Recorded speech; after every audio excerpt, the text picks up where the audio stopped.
Buenos dias und herzlich willkommen bei Gate 7, deinem Podcast über Fernweh und Fotografie.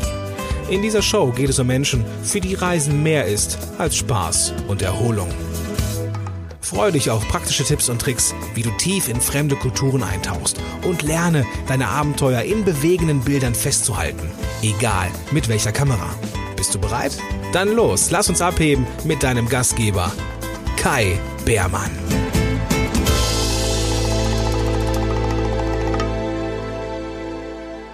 Hello and welcome to a new episode of the Gate 7 podcast, where it's all about travel and photography. As you can hear, this is another episode in English. My guest today is RE Casper, a fellow podcaster and founder of StreetPX. He himself describes the show as a photographic chat over coffee.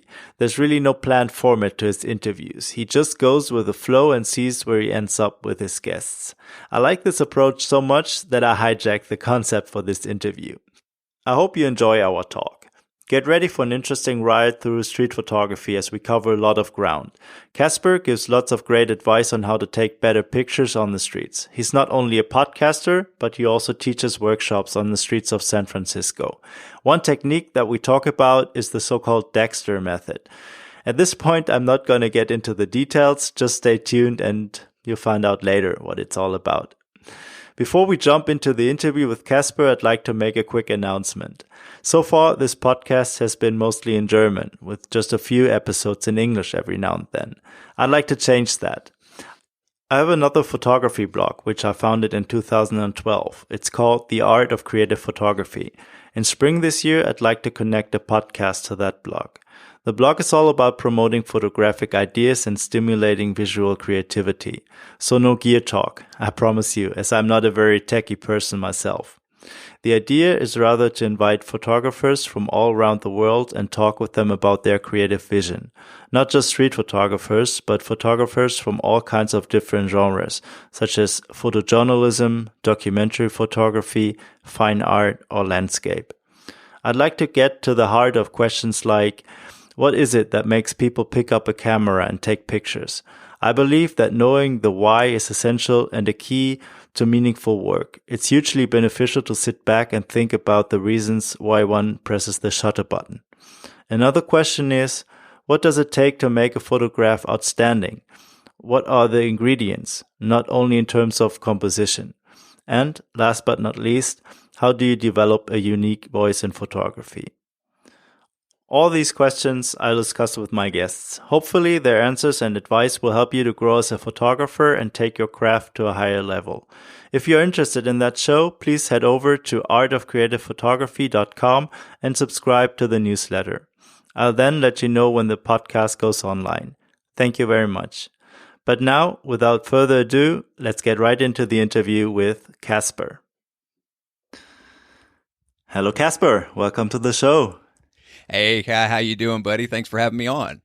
I'm fine. Thank you very much for accepting my invitation. It's nice having you on the show. It's a great pleasure. You're also a podcaster. You have a show, StreetPX. Yes, and, yes. I've been a long-time listener and really enjoy and looking forward to every new episode you put out there. And what I really like about your show is it's a very freestyle format. It's you describe it as photographic chat over coffee. Well, it's a little late for coffee over here. It's 8 o'clock at night or in the evening. But I'd like to adopt that format for this interview, if you don't mind. Absolutely, yeah. We always try to approach it as just kind of a nice, conversation, and as photographers do when we get together after a good shoot, you just start talking shop. That's pretty much what we wanted to do with the show. Yeah, that's excellent. Well, we don't know where we're going to end up with this, but every conversation needs a start. And so why don't you fill us in a little bit on your biography and tell us who are you and how did you get started in photography? Absolutely. Who is this guy? I'm still trying to figure that out myself. Well, my name's Casper. I'm I'm originally from the Midwest, Bay Area resident now, but I was born and raised very rural with many corn stalks and bean fields around, and child of the arts. I started in traditional media. That was kind of my first foray into creativity. Growing up, I worked with like oil paints and graphites and charcoals and things. And as I got older, I realized trying to make money on such a thing and survive was a little difficult. So I ended up going into graphic design for a while. I worked in vinyl graphics, pre-press, things like that, and just kind of paid the bills for better part of about 10, 15 years. And then as far as photography is concerned, I actually picked up the camera with an intent, is how I like to put it. Sometime around like 2009, 2010. I was in Chicago at the time, and that city just kind of begs to be photographed. The architecture and so forth. And since you've listened to our podcast, and anybody out there listening, if they're familiar with it, they know it's kind of focused on the human condition, human interest stories, things like that. And I didn't really start with photographing people until 2011, around the same time as the Global Protest Day, when Occupy and all of that began. And I just kind of pointed my camera at people, and that's where that kind of story began. I started photographing all the protests there in Chicago, and started walking the streets, taking pictures of people. And as many photographers that at ilk say, they learned afterward that it actually has a genre called street photography. And with photography, it's street photography in particular, there's a sense of community around it, and I was able to kind of hone my skills and get to know other photographers in the area. Kind of a big shout out to the Chicago Photographic Society out there. Those guys helped me kind of like find my way. And that brought me eventually.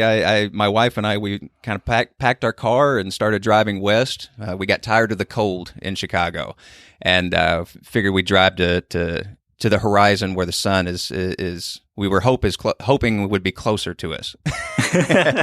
And when we got to the Bay, we realized, yes, it kind of is, because it's mostly like 60 degrees year round, and I've been shooting the Bay Area ever since. Yeah, so close to San Francisco, or where do you live? Yeah. I'm actually right across the bay from San Francisco. It's a little island called Alameda. It's practically Oakland. The only thing we have separating us is an estuary. And no, I love it. It's a great area. It's wonderful people out here. We're actually myself and a number of other photographers in the area kind of made it our life's goal to establish the Bay Area as kind of like the West Coast point of focal point for street photography, and we're working every year to try and build that. Great. You mentioned that Chicago's in terms of street photography, it's about the human condition. What's San Francisco like from a street photography point of view? It's interesting. Trying to compare cities and the people is always kind of a fool's errand in a way, honestly, because people are different, not just in the city, between cities, but within the cities. What I discovered kind of going back to Chicago is, if anybody's familiar with Chicago, Chicago is just made up of 100 different neighborhoods. I think 70 some odd neighborhoods, if you're being official, and every single one of those places is different. If you walk 4 or 5 blocks, you'll end up in another neighborhood, and the vibe is going to be different. The reactions are going to be different. But moving out here, the biggest thing was being able to photograph year round. And I guess you can in Chicago too. It's just you have to bundle up a lot for about 6 months. But what I found with the people is, oddly enough, is just it's a little bit more accepting. But there's over the last few years, there's been a ever growing sense of suspicion when it comes to cameras, and I think that kind of plays a role in seeing a difference between the two cities. Not just because the cities are so different, it's just because the times have gotten different. Mm-hmm. Okay. How do you feel that, or how does that affect you going out shooting street photography? If you feel there's a certain degree of suspicion. It just you just got to be more aware. And how do I put it? From my perspective, I kind of look at it in a way as a challenge to be more personal or personable and positive out in the street. Because when it comes to any type of human interest photography, whether you are taking candid photography, such as for street photography, or more personal, more intimate photography, such as documentary, whenever you're in somebody's home, your mannerisms and the way you approach the look on your face, whether you have a smile or not, makes a big difference. Sure, yeah. So I've just over the years, just kind of my experience has just helped me gain a better appreciation of always just smiling. I mean, one little thing that a smile goes a long way. And even if you're in an area where, like I was saying a while ago, that people are becoming more, suspicious or cautious of cameras, it tends to break that wall a little bit easier. Mm. And people don't feel so prone to go into defense mode. Yeah. Is it just that people, well, you just can tell by their looks that they're kind of suspicious, or do you often have a conversation out on the street, or people asking you, what are you doing, and maybe even want to have their picture deleted from your camera, things like that? I've had that happen. I tend to avoid talking with people, particularly before the image is taken, but I have no problem doing so. Everybody out on the street kind of has their own story that goes a bit deeper than just what an image can provide.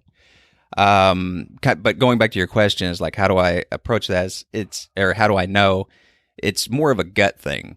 You know how there's, when you get that feeling that you're being watched.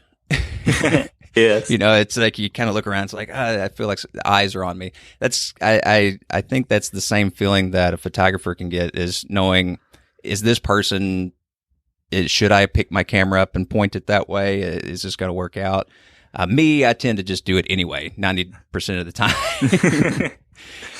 As far as like having an altercation afterward, you can't worry about that. Yeah. You have to look past it, because statistically, the likelihood of somebody that's going to be upset or react, or at least negatively, it's unlikely.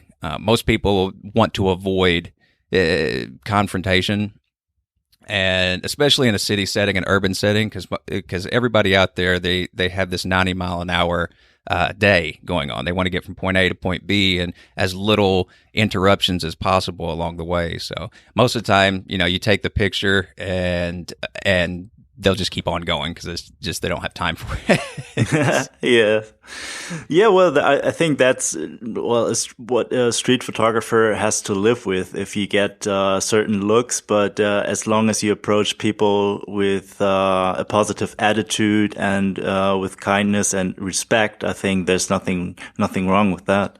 Yeah, absolutely. I mean, if we're on the subject of fear, I think it's less about people being afraid of a violent or a negative reaction, especially when it comes to new street photographers. There's always that fear, and that fear never goes away. But it's an inherent fear in my opinion, I think it's a fear of rejection. Yeah. As photographers or really any industry, when you're dealing with people, you have this fear that they're going to reject whatever you want or whatever you're trying to accomplish. And if you pull up the camera and you take a picture and somebody, says no or don't do that or something, I think that's what we're actually afraid of in the foundation of us. We're afraid of that person saying, no, I don't want you to do that. And that rejection of you taking the picture, I think is what we all try to run away from. Yeah, I agree. And you touched on a very important point. I think that, getting started in street photography, that's one of the biggest barriers to approach people and take their picture. You mentioned in the beginning that you started out photographing protests, and that's a setting where people expect to see cameras and photographers. Was that something that helped you in the beginning to kind of get close to people without having that immediate fear that you might get rejected? I do. Now that comes obviously with a warning, of course, because a protest or at least any sort of demonstration against something or in relation to something that could be construed as negative, it's different than an event. If you go to a carnival or something like that, obviously everybody is going to expect cameras too, but a protest, in my opinion, is more real. Everybody out there is kind of wearing themselves on their sleeve, and I think that was the most mesmerizing thing to me is people were being. It gave people an opportunity to be bigger than they usually are, which is good. And I think it is a great opportunity for new photographers to that genre. To approach protests or any form of demonstrations in their cities, because you're right, it is a place where cameras are going to be expected. But I just want to kind of rotate back to a caution when it comes to a protest. While it is expected, as time moves on, it's becoming more and more. There's more and more potential now for people to react negatively. Especially here in the United States, because the line between us and them, I don't know who us and them is, but that just seems to be the concept now, has become so bold and so strong that regardless of what side or ideology you are when you're at a protest, or if you have none at all, there's always an assumption that something nefarious is those pictures are being used for. And your subject, whomever it is, may feel that something nefarious is going to happen with that picture, so they tend to react a little bit more today. I mean, like I said, I started in 2011 with Occupy, and I out here in the Bay Area, I live near Berkeley, so it's kind of like the capital of protest when it comes to the United States here. I've kind of witnessed a rising nature for people to push back. And if anybody out there has watched the news, obviously that's something that they've talked about as well. Yeah. Okay. Well, you said that. Well, that was your starting point, taking the camera and going to these protests, which was more like a documentary approach, and then from there you kind of slipped into street photography. Was that a conscious transition, or did that happen without you thinking so much about it? It did really kind of happen. It was fluid. And it was one of those situations where you keep doing something creative, and then you look up one day and you're like, oh, I'm doing something completely different. For me, I look at there's very obviously street and documentary and photojournalism. I see them all as being part of the same family of imagery. But I see the results of each one being different. For instance, a lot of street photographers out there, they'll say, they take their photos tell a story. I don't really abide by that mentality. I think a street photographer enables a story. In many cases, their imagery establishes kind of a platform for somebody to look at, and then once the photo is out there, it's for interpretation. A documentary series or project is more in line with telling a story, and I still do both. I've done documentary work when it comes to the Redwood fires out here. I've done work around families. I did one last year with a family that their grandfather was turning 90, so I got an opportunity to sit down and photograph the family, record kind of some interviews with them, and kind of be a part of that family and tell that story. and I try to cross the wires a lot between the two. So you asked me a while ago as far as approaching and interacting with subjects in the street. The more I do documentary work, it's a weird circle. It's like I went from Occupy and doing that kind of documentary style work to street, where it was just clicking off a picture as I go, and then coming back around again to focusing on greater stories, bigger projects. Okay. And in your street photography, are you someone who also has some series going on? I mean, there's street photographers who prefer to, just tell one story in a single frame, or just have this one image, or you can, work on series that have a common thread that goes through that kind of body of work. How do you approach your street photography? Oh, yes, the sequencing. The sequencing, yes. I'm going to admit something here. I am currently horrible at editing out sequencing. I will be the first to admit it. It's one of those things like it's so completely different than singular imagery. Being able to create and weave this web of 5, 10, 15 images to establish a greater story it's difficult for me.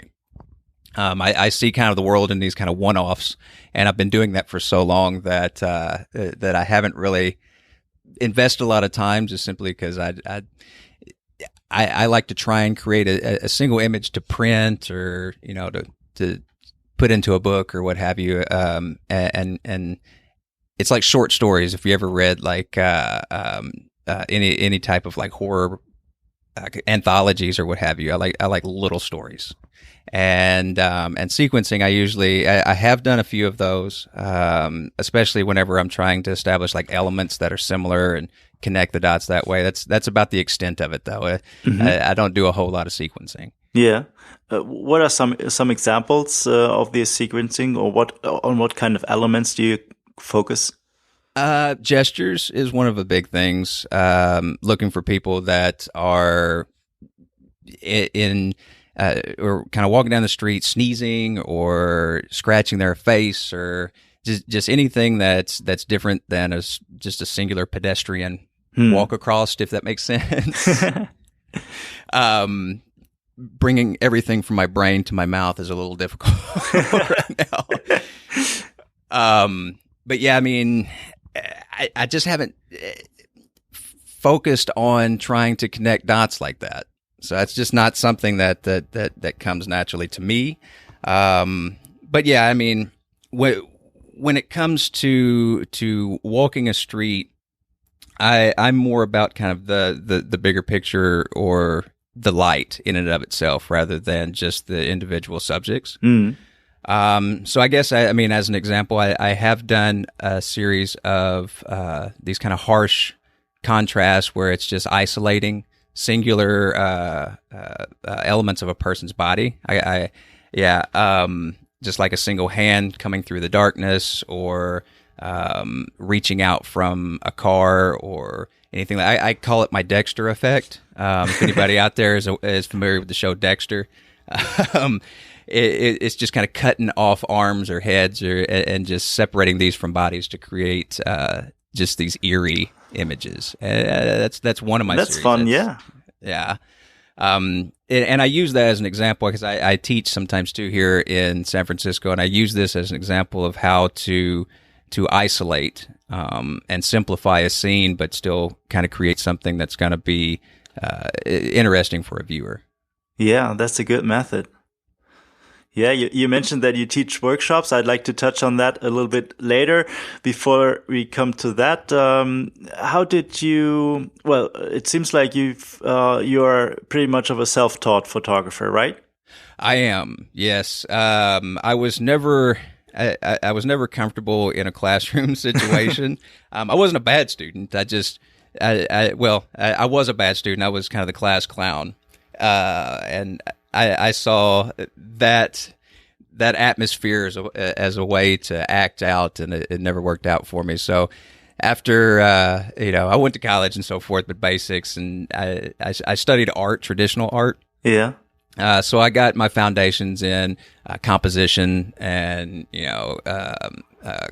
color work and just getting those that groundwork in place. And then I got out of university after that, and the graphic design helped me, I think, a lot. Being able to create scenes, geometry and colors and so forth, and being able to work on a singular frame allowed me to then go out into the street and learn to look for those kind of similar things. And I went at it with the complete autodidact approach, YouTube videos and tutorials and blog posts and reading books and picking up photo books to learn and just doing it, just going out there and just hitting the streets. Because kind of no matter how much education that you get, you're never going to really know until you're actually out there in the thick of it. Yeah, sure. And and it's just about developing experience. Right.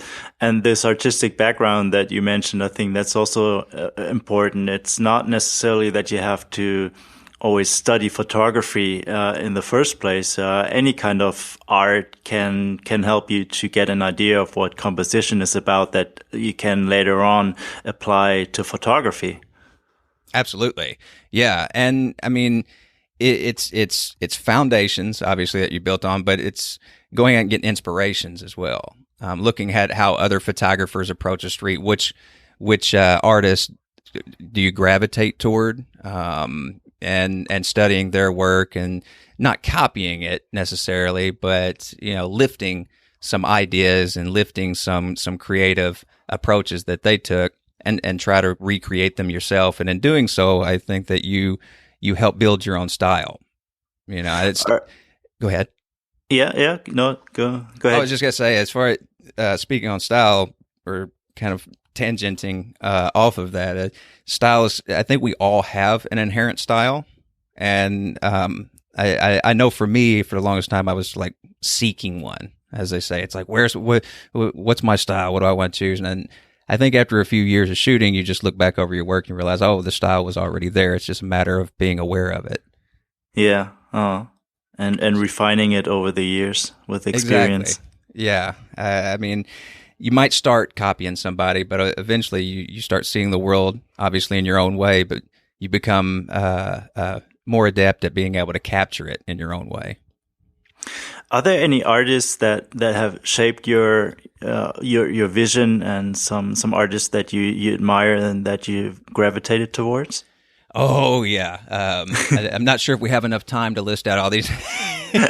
No, let's go into that. I always like to hear. Oh, yeah. Obviously, Winogrand is a big one out there.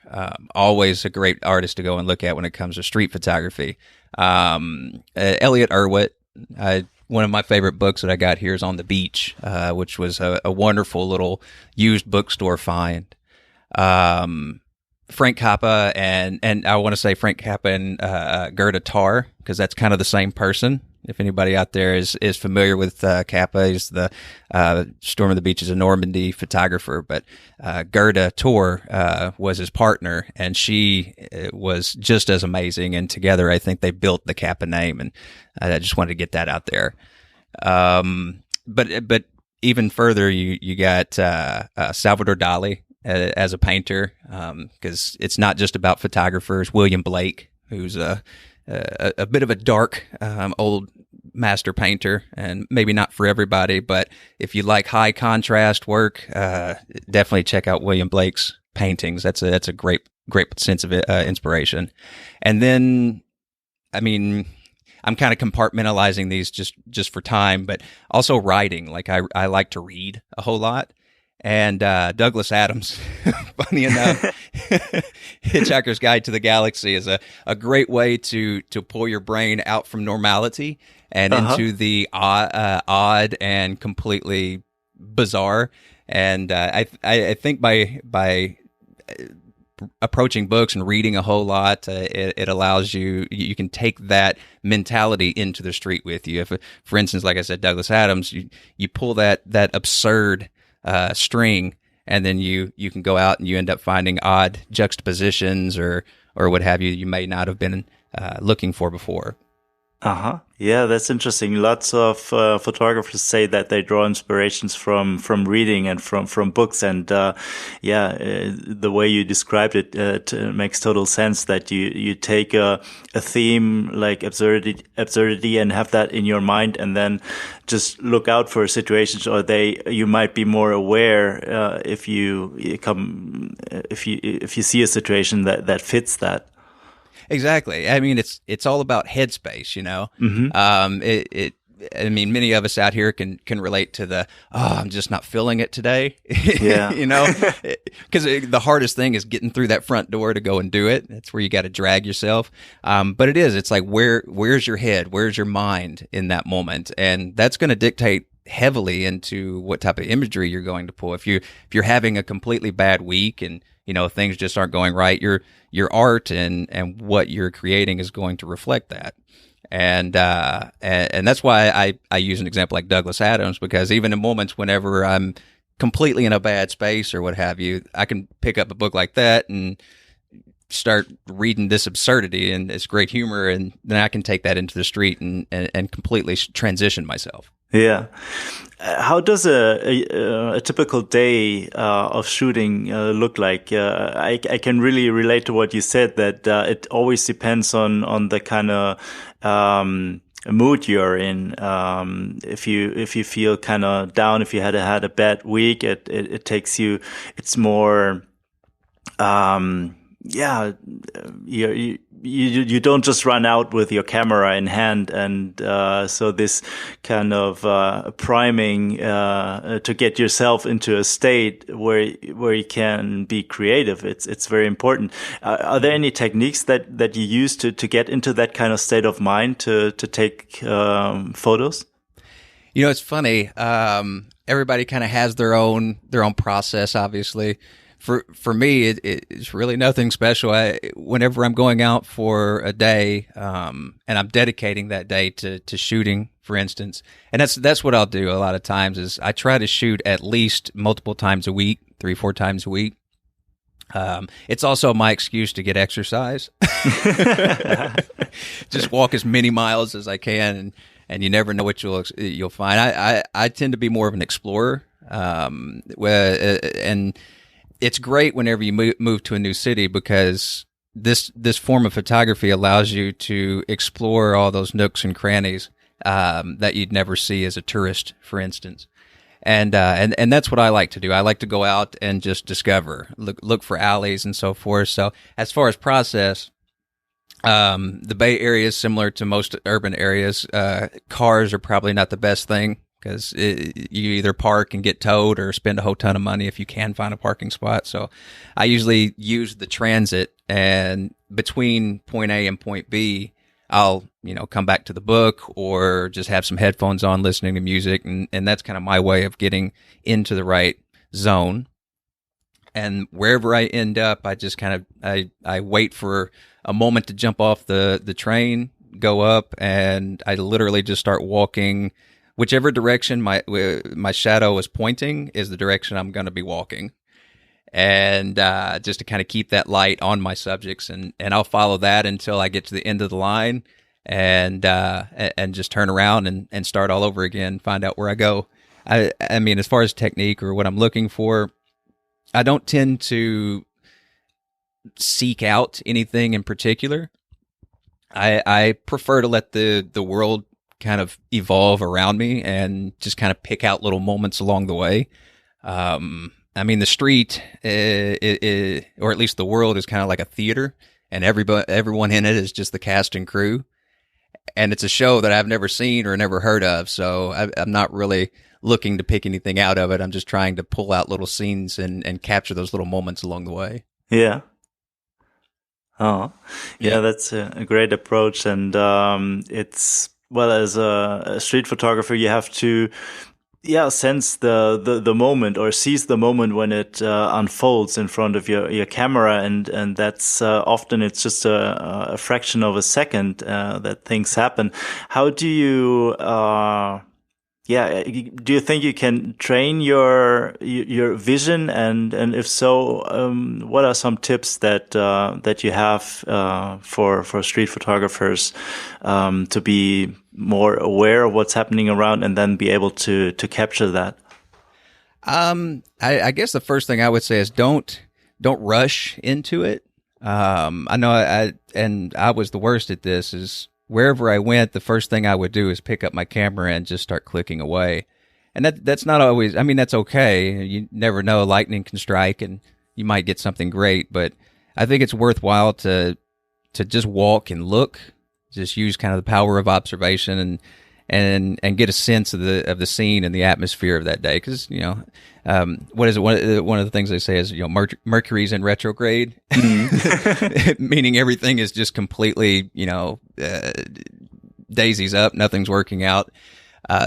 Everything's different. Everything's kind of changing no matter where you are. And I think it's worthwhile to spend half an hour just observing the scene, taking your time. Don't rush, and then pick up the camera. I think that makes a big difference in helping train your eye, because you're not so worried about getting the shot. You're more analyzing at that point. And I think far too many people just start clicking and looking through the viewfinder the entire time and not actually allowing the world to come to them and not experiencing the world. Yeah, very, very true. And you have to, just get into the flow and don't rush things, and then don't experience the world around you through your viewfinder. In order to take a photograph of something, you have to experience something, and that means that you have to be aware of what's happening around you without having the camera in front of your eyes all the time. Exactly. And another thing too, when it comes to my workshops, I deal with this with some of my students, is they're constantly trying to fit their imagery into this box on what street photography has at least been told to them or defined or redefined over the years. But another tip I always like to give is don't always keep your eyes forward. Look up, look down. There's always that Z-axis in the world, and we always tend to walk with our eyes forward, looking left, looking right, but fail to look up or down. And look at the buildings and look at statues and take those shots along the way. You don't have to always focus on people. Yeah, right. But I mean, at the same time, I've never been able to focus on one thing at a given time. I got a sense of ADD, so I'm constantly going.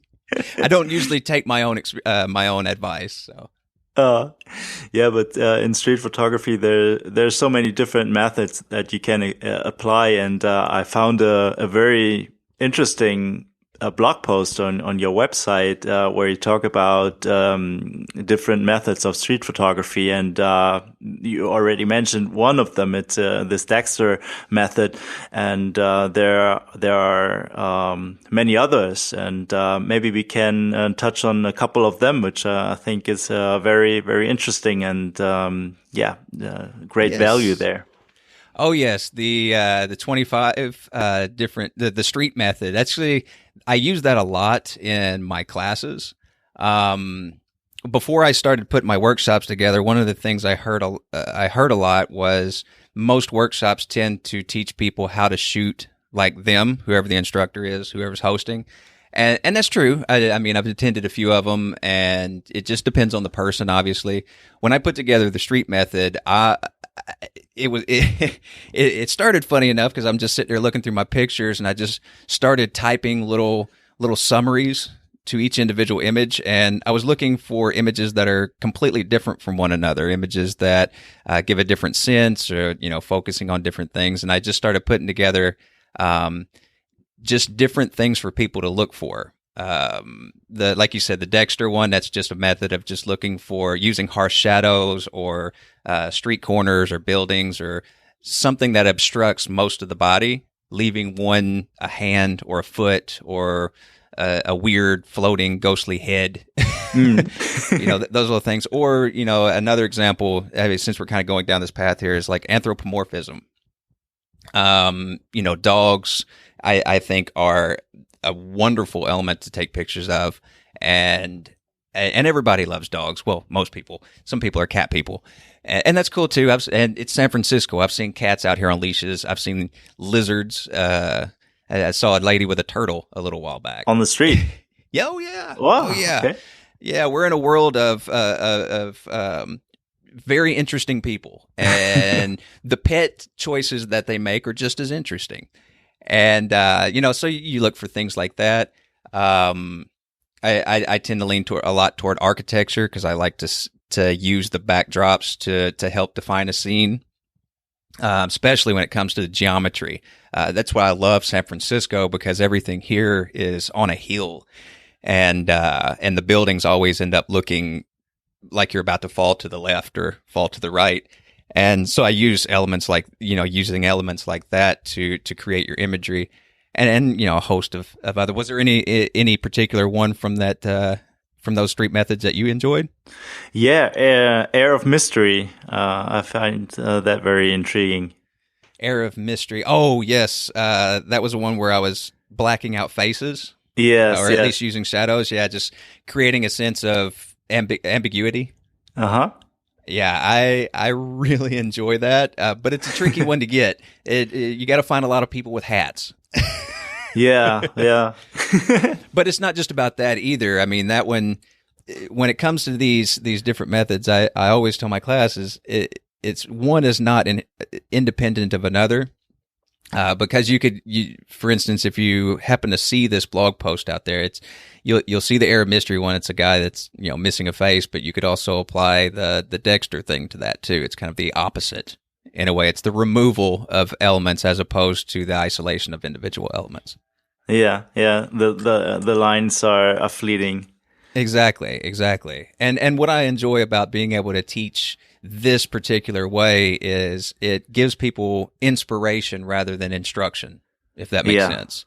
It's like these are things to look for, these are things to be aware of, and I think as you expand on what you're seeing, it'll go well beyond. I mean, this is 25. There's hundreds of different types and ways to approach an image, but as long as you just kind of, every time you see something new or see a new style or a new technique, then you can build on it. I always say that street photography, or at least photography in general, is like language.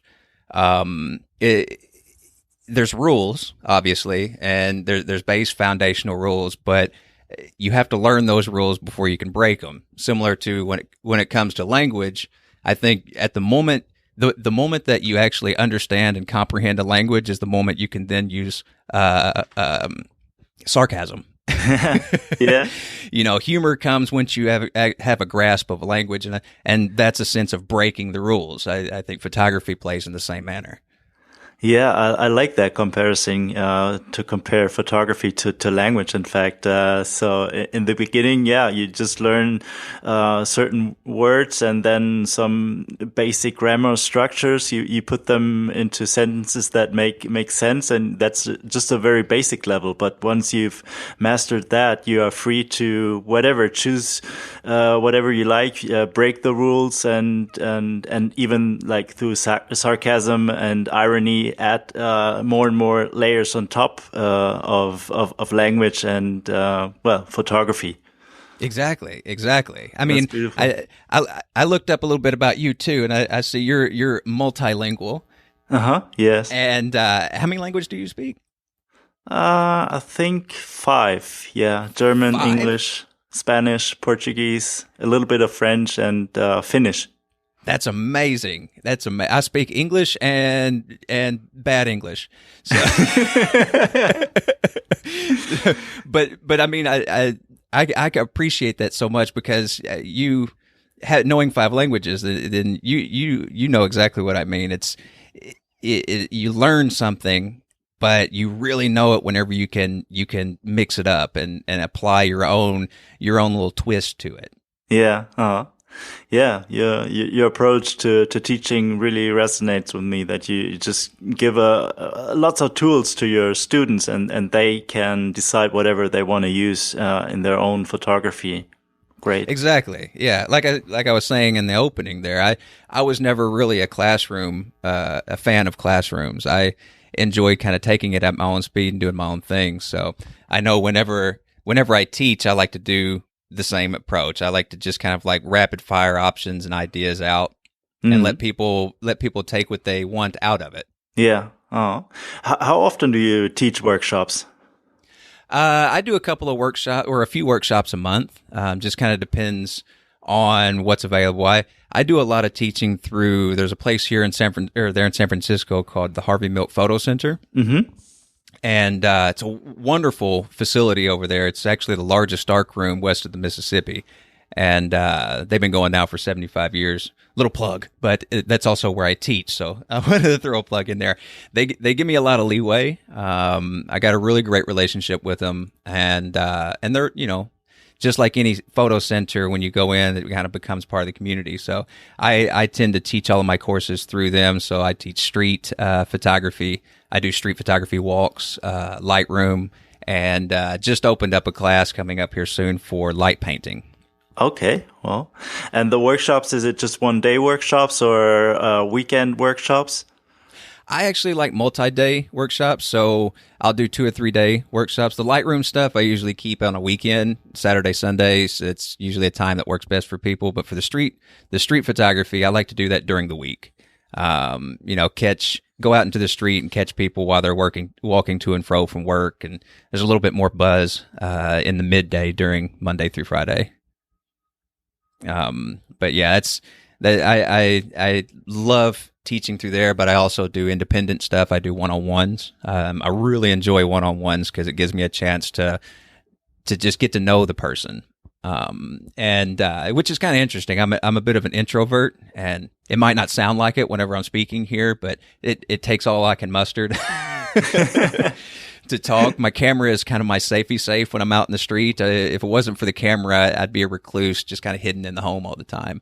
But the camera it gives me an opportunity to get out. The teaching part of it gives me an opportunity to get to know people, and I learn so much from anybody that comes and participates in my classes. I think it's a two-way street when it comes to teaching, because just when somebody is starting, they might not have the experience or what have you, but they have a unique vision on the world like anyone does. Everyone's got their own view. And I love seeing what they can produce, because then I can steal that. Not literally, or not obviously copying them, but it's something that I can then think about in the future, just similar to how we were describing the street method. One thing leads to another, and the more people that you get to know by teaching them or just going to an exhibit is all the better. Yeah, totally agree. And is it mostly beginners that do the workshops with you, or advanced street photographers as well? What kind of levels do they usually have?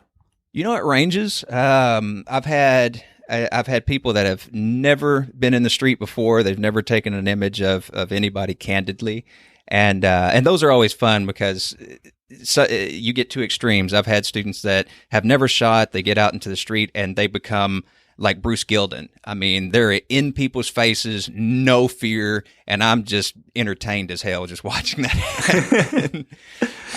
But on the flip side, I've also had seasoned photographers, ones that maybe are coming from a different genre. Maybe their background is 10 years of landscape, and all of a sudden they want to learn approaches and how to do street. And those are fun too, because those types of students I end up going on a lot of tangential discussions with, that's outside of street, that we find things that they're good at, and then how to apply those into urban life photography, and vice versa.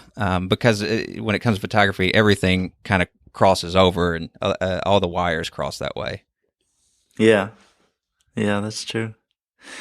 Well, what I love about street photography is that it gives you a pretext to go out into the streets, roam the streets, just get lost in urban spaces and see what's happening around you, and you experience so many things that you never thought of, and so many mystery and interesting stories that you can tell.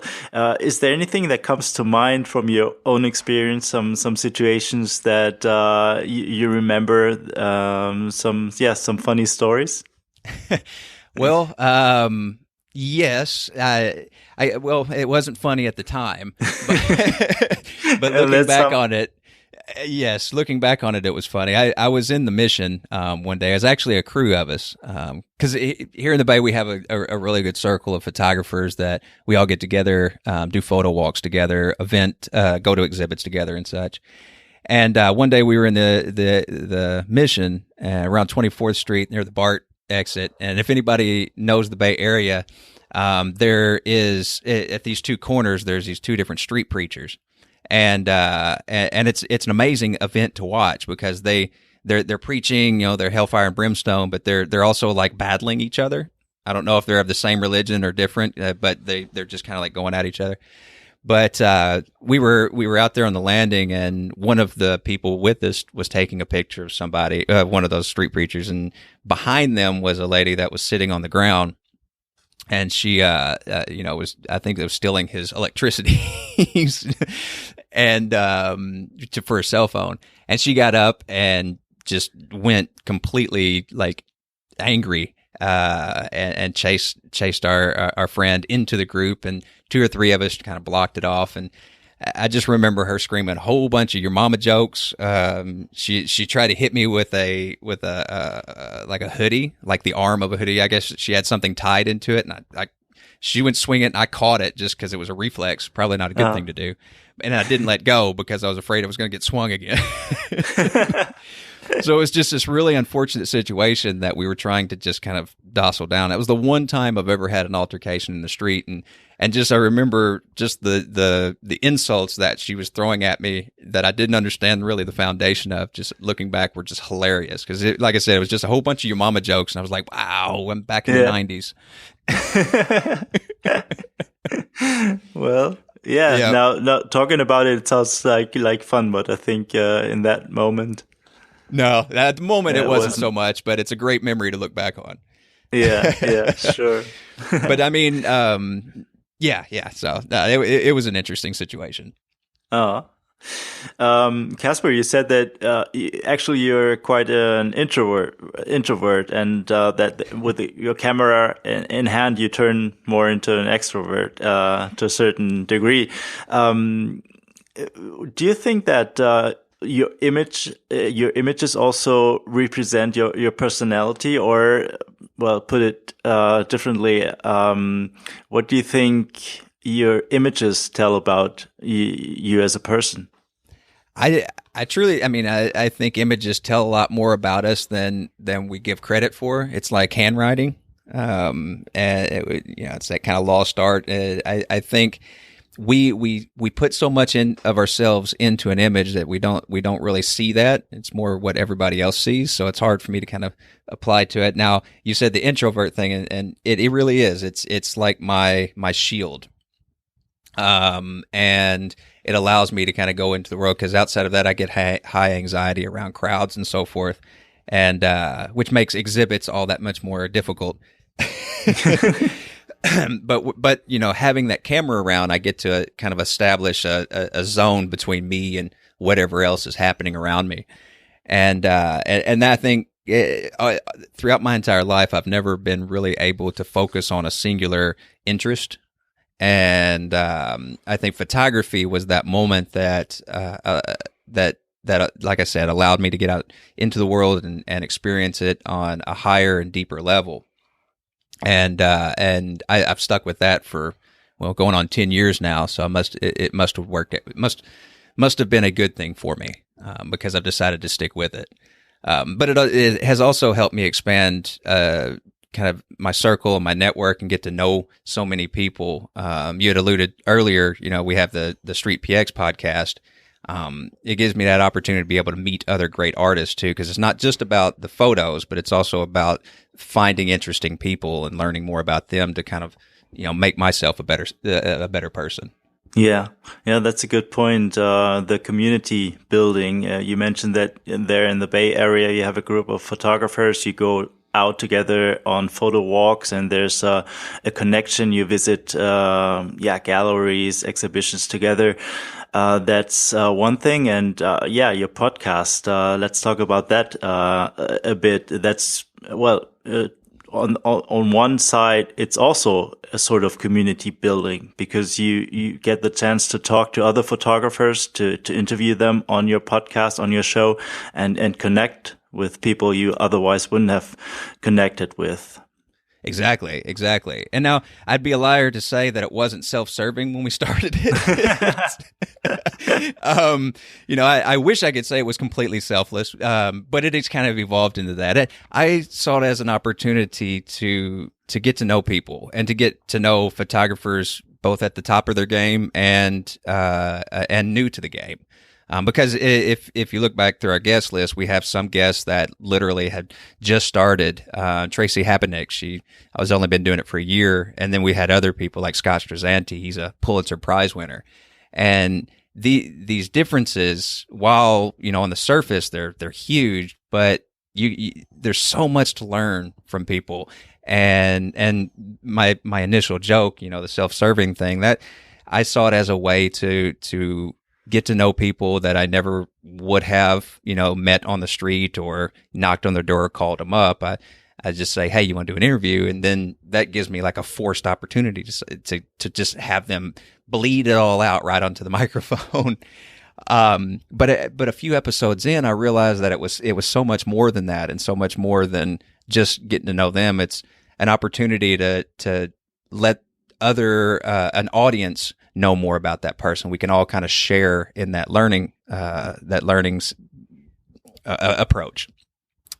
And it's a perfect example of how photography in and of itself is so much more than just an image. And you know how they always, it's good to get eyes on your work and so forth, but I think that there's a lot to be said about the stories behind the images. Just to kind of give you an example, we had Wissam al-Badri on. He was a refugee. Him and his family had escaped Iraq and was in Saudi Arabia for a number of years, and from that he eventually came over to the States as a refugee and spent many years here. But then he went back and with a camera and developed a story that if it wasn't for his background and for his upbringing, that wouldn't have been as important to him. But because of who he was and his experience, it led him to be able to tell a story that many of us may never understand, may never see. And I think having a chance to sit down for an hour and get to know somebody allows one to appreciate their work so much more than just looking through a book or clicking through Instagram or what have you. Yeah, absolutely. And you mentioned the wide range of photographers that you interview in your podcast. Really, photographers, top notch, very famous photographers, and then also people that are not that known so far and that don't have a huge following on social media, that have equally interesting stories to tell. And it's this mix that makes the StreetPX such a great show to listen to. And you have great guests on there. It's bi-weekly, right? It is bi-weekly, and I appreciate that. I have to say, all that flattery, I'm kind of deflecting it off to my guests because they're the ones who make that show so amazing. We like to be the one who kind of turns on the water hose, and then they just they just water the garden, and inspiration grows from that. I mean, we have had such wonderful artists in our studio, and they have been so gracious in sharing their stories, and some of them sharing too much. But that's awesome. That's what's great about it. Because once we just kind of wind them up and let them go, and we have no filters. Just FYI, it's a oftentimes not safe for work podcast because we drop a lot of F-bombs occasionally. But that's the atmosphere we like to establish, is to allow them, whatever kind of person they are, they can be that person, and a lot of times their personality is different than what you may expect. And that's what's wonderful about it, is it gets a chance to know them. But so, I mean, above all, the kudos has to go to all of our guests. And we've had 50 some odd at this point. Yeah. When did you start it? We started in 2015. Oddly enough, the idea goes back further. I first was thinking about doing this when I was still in Chicago, and that's when Google Plus first came out. Anybody out there remember Google Plus? Yeah, I do. It was a noble attempt. Does it still exist? I think it does. I think it's kind of like Schrodinger's cat. It both exists and doesn't exist at the same time.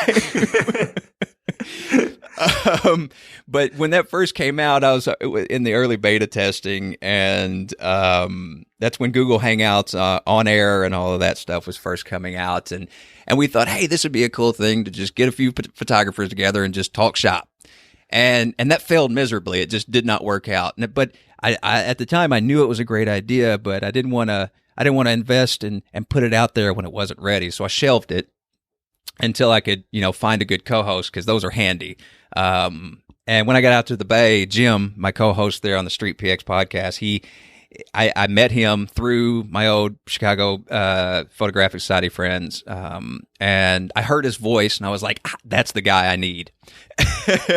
I need a silky voice like that. And he just took to it like a moth to a flame. And that analogy means more than it may seem, because as you know, podcasting isn't exactly an easy endeavor, especially for time. But having him in, his questions and so forth, I just saw it as this is the moment. And 2015, we had our first episode. Ray Cayetano, who was a great guest, was our first kind of kickoff. And from that moment, we knew we had something. Didn't know what it was. Still don't really know what it is, but we try to make the best out of it. Yeah. Yeah, just have fun with it. That's the most important thing, and then just go from there. Exactly. And you never know what you're going to learn when it comes to meeting other artists, whether it's through like what we're doing through with the interviews, or if you meet somebody at an exhibit and say, hey, let's get together and, go out for a couple hours on a photo walk and have some beers or coffee afterward. That is so important, I think, especially in the ever shrinking world of the digital world that we live in today. We spend so much time on computers and Facebook and Instagram that we kind of fail to socialize realistically. We have contacts but no friends, and everybody out there who's considering picking up a camera, when you pick up the camera, more comes with it. There's baggage that comes with it, but it's good baggage.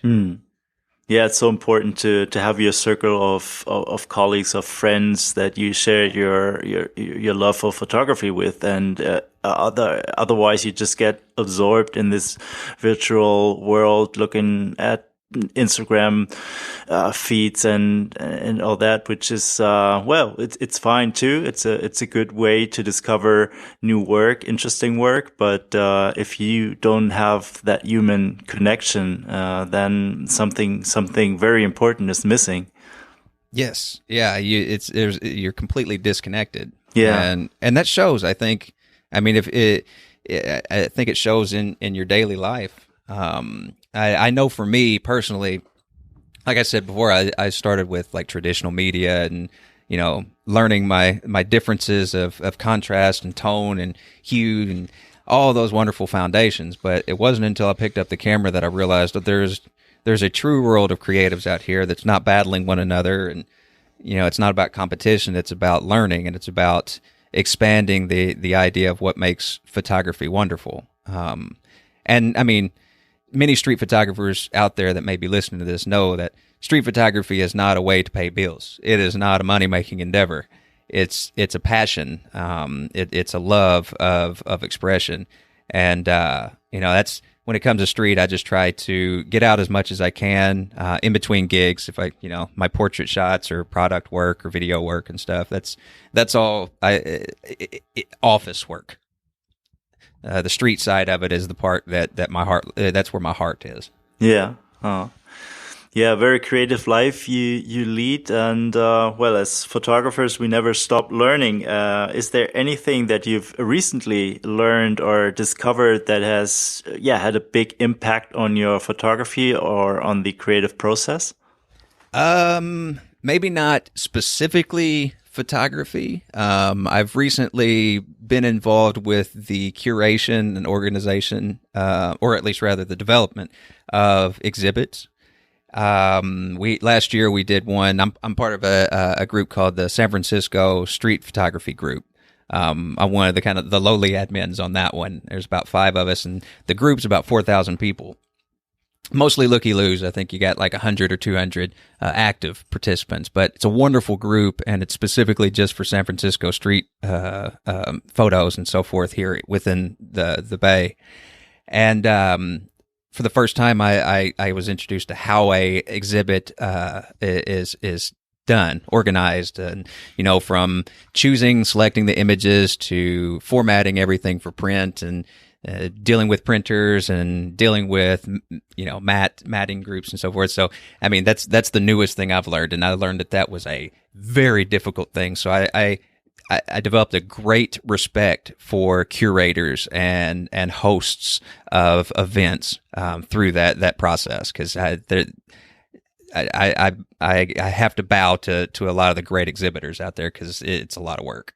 Yeah. Oh, yeah. True. And at the same time, I also want to kind of put it out there. Sorry to interrupt, but for anybody that's new, you might be new and fresh into photography, but if you have great images, don't hesitate to submit, for a gallery show, or if there's a local call for art in your town, or that you find online. Don't be hesitant to submit, because you just never know.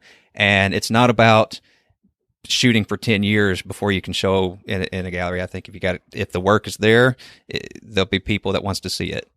Yeah. Oh, yeah. Very interesting point you made there. And how do you curate your own body of work? Oh, just by a long grinding through the evening. I look at everything in a kind of, I start with a thumbnail approach. Like I just go through, and if anything it catches my eye, there's so many different factors that play into it that I would never be able to choose one reason why. I just look for whatever holds my attention for more than a few seconds, 5-star that one, move along.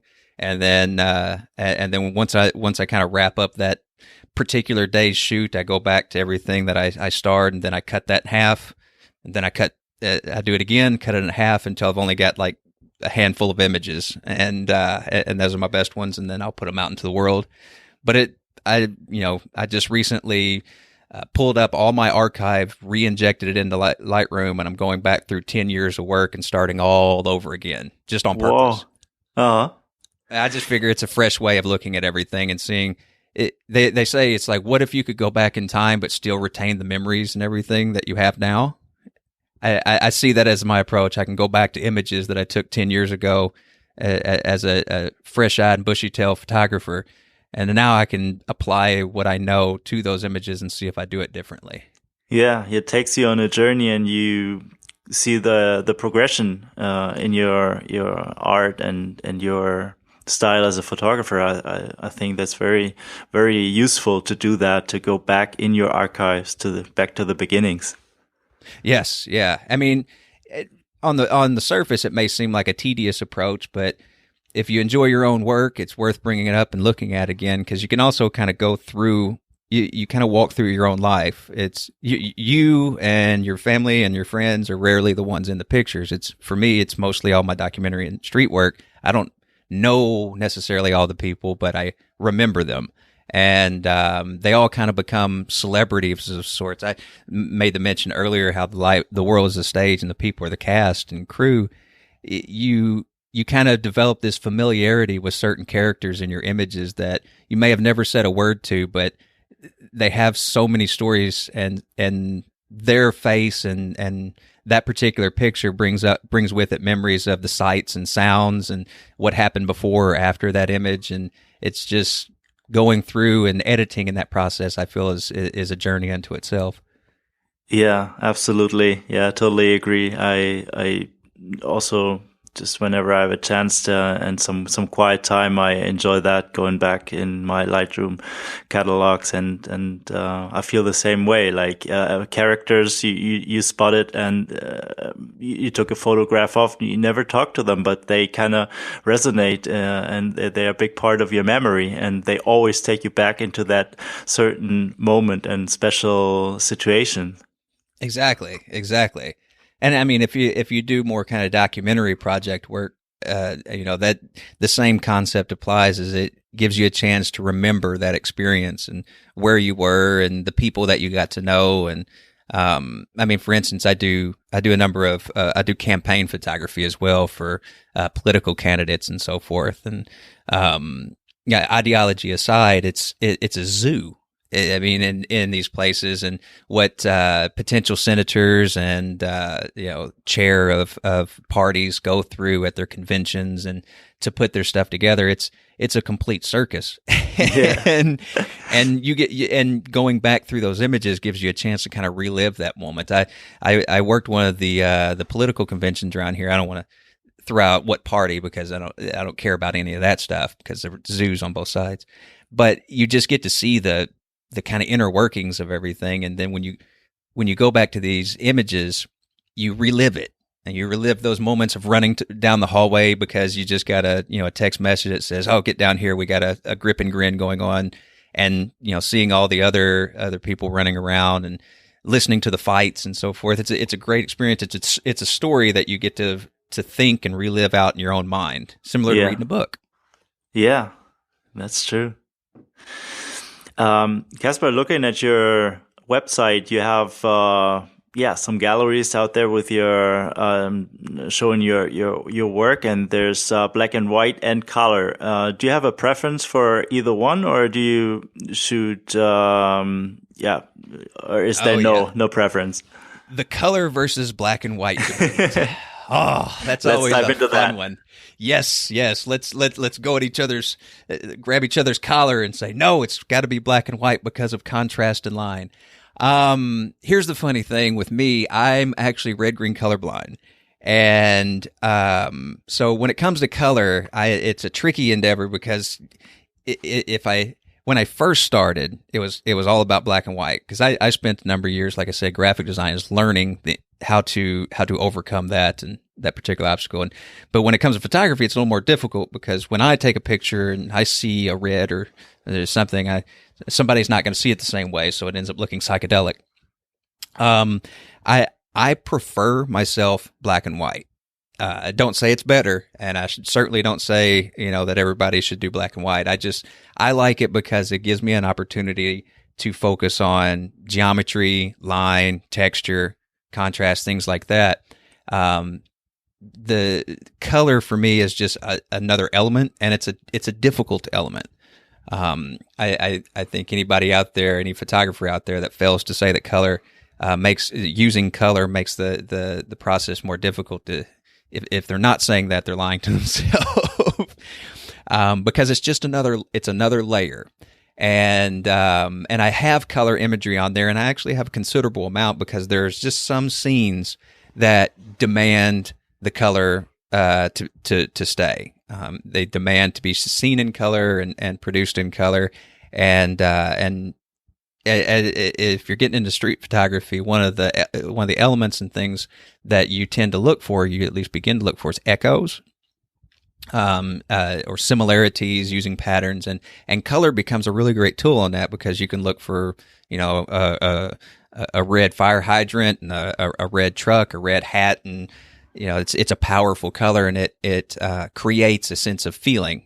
Blue and red, all these colors have representative emotions attached to them, and I think that's also what kind of makes it more difficult, is because with black and white, it's not as impactful on the emotional side of things, at least on the visual, because colors, I think, really put that home. I think colors are more important when it comes to establishing emotion. And I think whenever you get a chance to use them, it works great. But I don't know. I guess long story short, I just find color to be more difficult, just overall. Yeah, yeah, I agree. You have to be more, as you said, it's another layer, and it makes it a little bit more challenging to kind of really use the color right to provoke a certain emotion. And if you don't do it right, color just distracts from the what you see on the image. Mm-hmm. Yeah, I truly think so. But there's some people that do it so perfectly well. I've got, some of my friends around here that shoot, they do it completely and predominantly in color. That's their choice. And I respect that so much because it takes a whole nother, a different level of vision to be able to add that element into a picture and make it work. Because I think color can also ruin a picture just as easily as it can help benefit a picture. It becomes a distraction that takes away from the greater story that you're trying to enable or what have you, and it just becomes overwhelming, and the image is for naught. Yeah. Well, in the beginning, you mentioned some artists that influenced you as a photographer. Are there any contemporary artists or photographer that you've recently come across that that impressed you with their work? Well, like I alluded to a while ago, I liked to do campaign photography, political photography, and such. And Pete Souza is a great inspiration. Everybody, if you don't know the name, that he's the photographer for President Obama during his 8 years, and he was a photographer for Bush, and he's had a long, wonderful career, but his imagery is just so striking and humanizing. For somebody and I bring that up simply because what he's doing is humanizing a person that is, by all intents and purposes, bigger than life. The leaders of countries and so forth are usually so disconnected and far from reach, but his imagery, it was always able to capture and pull that closer to us, pull emotion and feeling that's a little bit more personal and intimate. So that's one person. Others I have great respect for is well, I think you had Renzi Ruiz in. Yes. Renzi, he has always been a photographer that I admired. I love his use of contrast and light work. Yes. It's very fascinating. I followed his work for a while. And we had the honor of being able to interview him both for an episode, and we did a live show at Street Photo, a festival that's hosted here in San Francisco every year. Oh, and awesome. last year I got to sit down and talk to him in front of a live crowd, and that was a blast. Yeah, I imagine. Yep. Yeah, he's a great guy, and his photography is just amazing. Mm-hmm. Mm-hmm. Yeah, I really and appreciate it. I can't really think of. I mean, there's a ton of photographers that are out there shooting in the streets every day that are just absolutely amazing. Mm-hmm. But it's kind of like choosing your favorite kid. Yeah, it's difficult. Yeah, I mean, everybody's got a favorite kid. They just don't want to admit it to the world. Yeah. No, those are two great examples to dig into. Yeah. Mm-hmm, mm-hmm. And the other thing too, I'd like to kind of put out there is, I'd love to see more.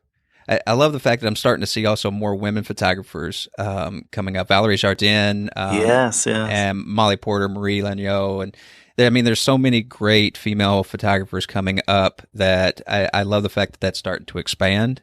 I just recently got an interview with Tracy Habernick, and she's out of Texas. She was new and upcoming, but she's part of a group called Her Side of the Street. And I'd never seen this group before. It's a Facebook group, and graciously, I'm so thankful they allow me to join it so I can kind of be a looky-loo and watch these images that they share. And there's so many amazing photographers in there, and I want to interview more female photographers, and I love seeing that there's more that are coming out to the streets and showing their work more and more.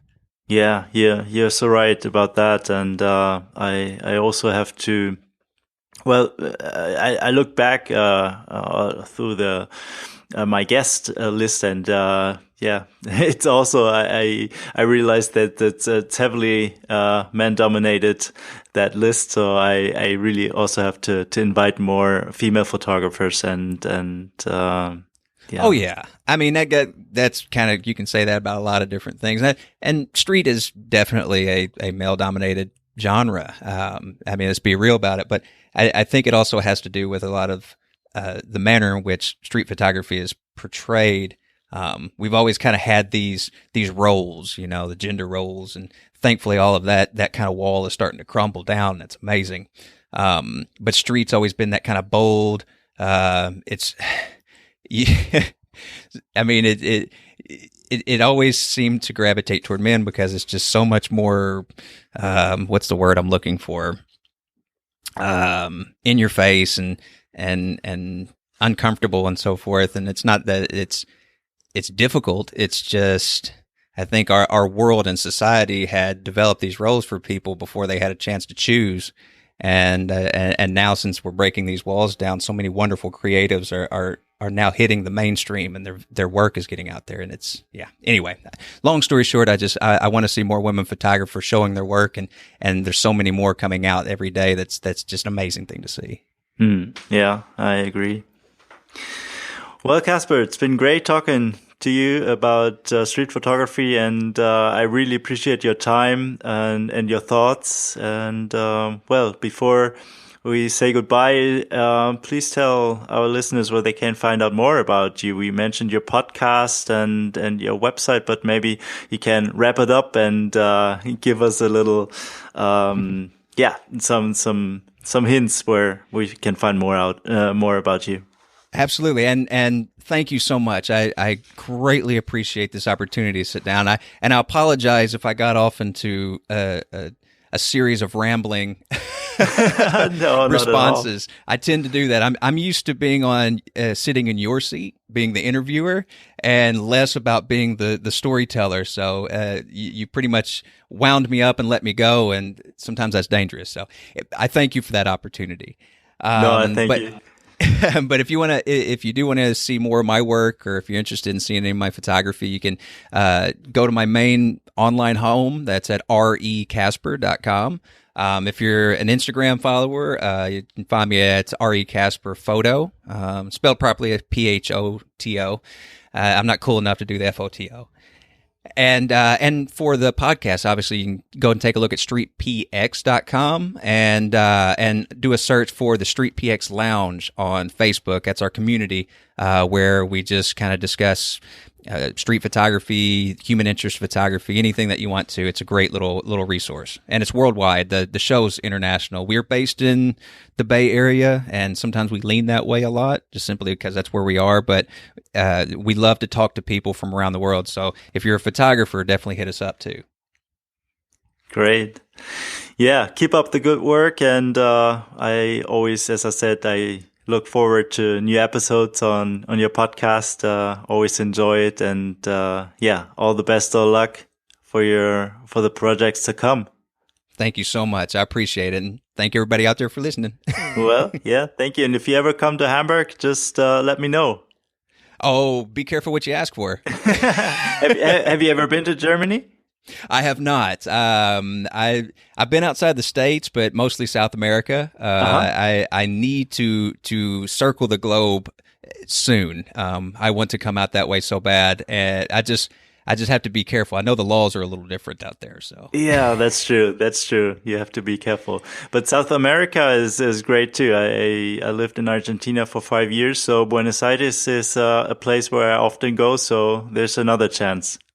Excellent. Yes, I'm actually going to Mexico in April. Querétaro, one of my friends, I'm going down.